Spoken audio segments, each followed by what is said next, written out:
Amir Wettman, bonjour.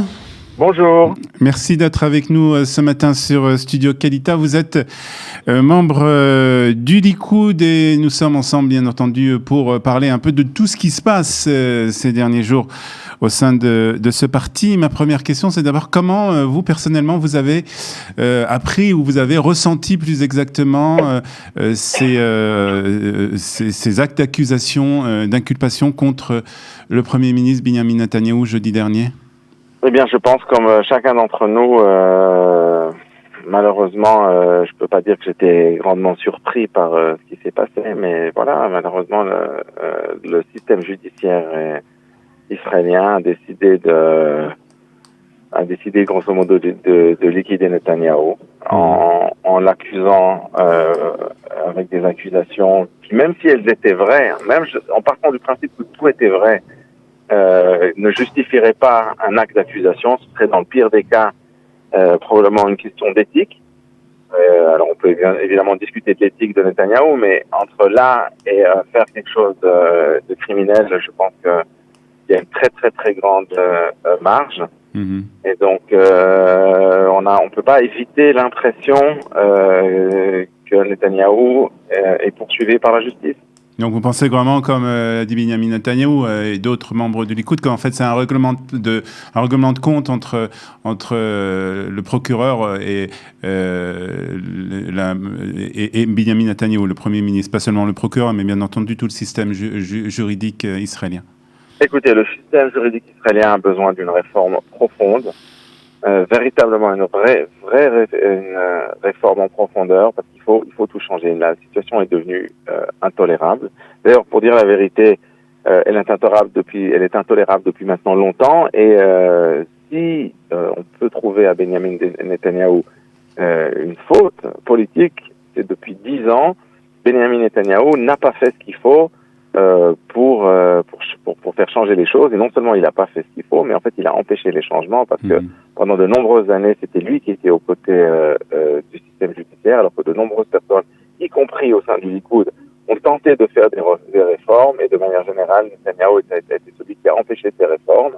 Maintenant il en paye le prix malheureusement, mais quoi qu'il arrive, de toute manière il va falloir faire ces réformes, parce que la situation présente ne peut plus continuer. Alors, en attendant de faire ces réformes, il faudra avoir un gouvernement, chose qui n'est pas encore acquise du tout, et surtout qu'au sein du Likoud, c'est plutôt l'ébullition ces derniers jours avec des vents de révolte au sein du Likoud, avec cette proposition de Gideon Sa'ar d'organiser le plus rapidement possible des élections primaires. Une réaction hier de Benyamin Netanyahou et de Chaim Katz qui ont accepté de faire donc des élections primaires, mais d'ici 6 semaines. Et la date est très importante, puisque si ces élections ont lieu après le 11 décembre, c'est-à-dire après le jour de la dissolution de la Knesset, ces élections n'auront pas d'effet sur les prochaines élections, plus ou moins. Alors vous, comment vous voyez les choses? C'est-à-dire, comment est-ce que vous pensez est-ce que d'abord la démarche de Gideon Sa'ar est justifiée? Écoutez, le Likoud est un parti démocratique. Chaque personne qui a le désir de se présenter a le droit de se présenter, chaque membre du Likoud, et donc certainement Gideon Sa'ar aussi. Donc moi je ne vois aucun problème au simple fait qu'ils veulent se présenter. Mais est-ce que le moment est bien choisi? Écoutez, on peut pas nier qu'il y a un problème. C'est vrai qu'il y a eu des élections en avril, puis des élections en septembre. Ça fait 2 fois consécutivement que nous n'avons pas réussi à former le gouvernement. Donc, il y a un problème. C'est pas la peine de se voiler la face. Donc,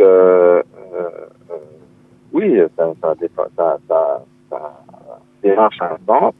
Alors ensuite, est-ce que c'est le bon moment? Enfin, de toute façon, il n'est pas réaliste de faire des primaires dans le temps des 21 jours pour que la Knesset, donc avant le 11 décembre, donc comme vous avez mentionné, avant que le moment où la Knesset doive se dissoudre. Donc de toute façon, ce qu'il dit en fait ne change rien, parce que de toute manière, avant les prochaines élections, il doit y avoir des primaires, d'une manière ou d'une autre. Donc on ne va pas refaire des élections sans primaire, donc cette fois-ci, il devra y en avoir. Donc voilà. Peu importe en fait ce qu'il dit pour le coup, Il y aura des élections, il n'y en aura pas dans les 2 semaines qui viennent, donc des élections primaires, je veux dire. Donc il n'y en aura pas des élections primaires dans les 2 semaines qui viennent.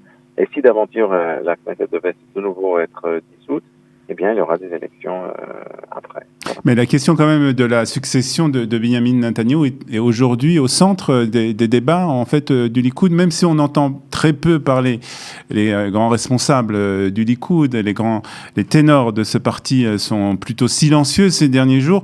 Est-ce que vous avez l'impression, vous connaissez un peu ce qui se passe dans les couloirs du Likoud, dans les couloirs du comité central, est-ce que vous avez l'impression que c'est vraiment la discussion aujourd'hui, la succession de Benjamin Netanyahu qui est en question?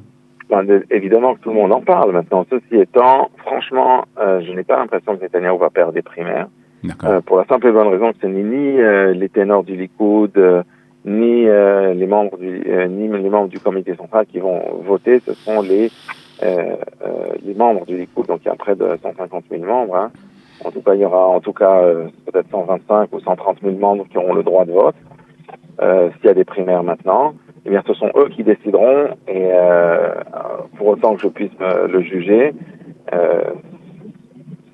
au sein de ce groupe, Netanyahou a tout de même un avantage considérable sur tous ces candidats. Malgré le fait qu'il y ait ces actes d'accusation, malgré le fait aussi, comme vous l'avez signalé d'ailleurs, que Benjamin Netanyahu a tenté à 2 reprises déjà de former un gouvernement qui n'est pas arrivé, peut-être que c'est le moment pour Benjamin Netanyahu de dire « j'ai échoué, je laisse la place à quelqu'un d'autre ».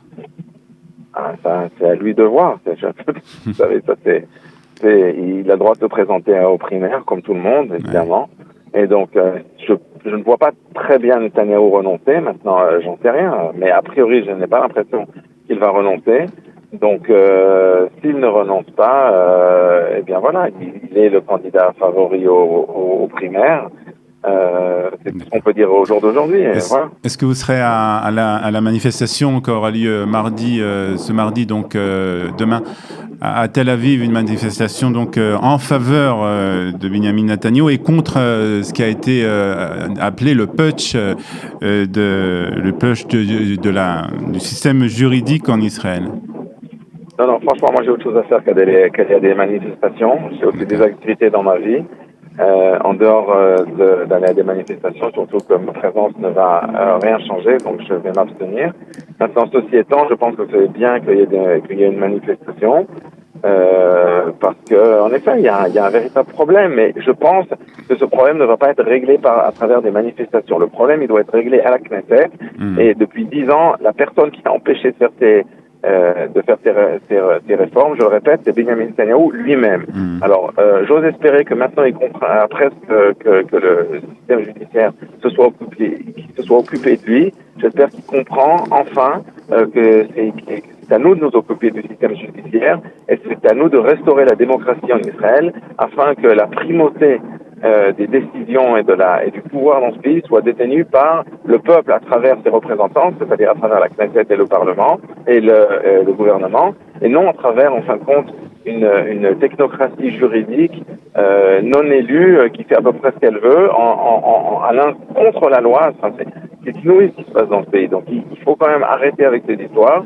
Et voilà, et puis Netanyahu, pendant 10 ans, de ce point de vue-là, malheureusement, il était un peu plus un problème, il a été du côté du problème et pas du côté de la solution. Et bien voilà, enfin, il comprend qu'il y a un problème et qu'il faut le résoudre parce que ça le touche lui personnellement. Mais l'avantage, si vous voulez, de cette manifestation, c'est qu'enfin, pour la première fois et de manière claire, le problème constitutionnel, en fait, des relations entre le système juridique israélien et le gouvernement, donc d'une part, et le gouvernement et la Knesset de l'autre part, est mis au centre du débat politique israélien. Donc, c'est ça l'importance de cette manifestation. Et je pense que c'est très bien de ce point de vue-là. Voilà. Très bien. Ceci étant, un petit soit purement personnel, comme je disais, je n'y resterai pas. Amir Weitman, membre du Likoud, merci beaucoup de ces explications et on va vous souhaiter une très bonne journée. Merci d'avoir été avec nous ce matin sur Studio Kalita.